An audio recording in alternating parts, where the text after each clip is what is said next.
La greffe rénale, effectivement, ça présente plusieurs difficultés, vu qu'il va y avoir en fait des coutures à faire sur les petits vaisseaux, donc les artères, les veines et l'urtère. Cependant, c'est une chirurgie qui existe depuis un certain moment, depuis la première greffe rénale, et il y a un certain volume opératoire, ce qui permet quand même d'avoir un apprentissage relativement accessible dans les différents centres hospitaliers.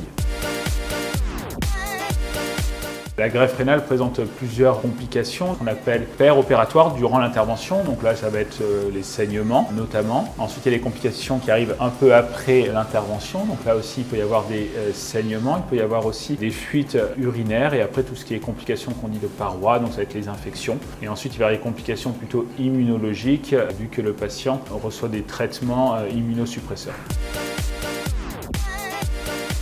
On appelle une sténose artérielle, en fait, c'est un rétrécissement au niveau de l'artère qui se fait la plupart du temps au niveau de la couture du chirurgien, où le vaisseau en fait va se resserrer sur lui-même et ça va poser des problèmes justement d'irrigation du rein qui va être moins bien irrigué.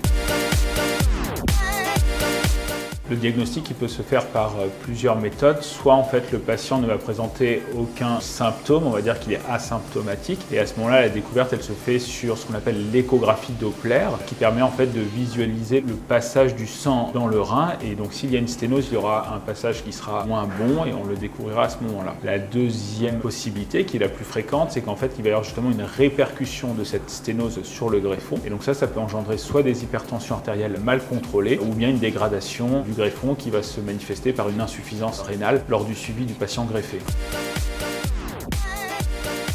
On a suivi l'ensemble des patients greffés de 2007 à 2014 qui a concerné plus de 1300 patients. 32 patients ont présenté une sténose, donc un rétrécissement de l'artère rénale. Rechercher ce qu'on appelle les facteurs prédictifs, c'est les facteurs qui nous permettent de penser que le traitement que l'on propose chez ces patients va être inefficace.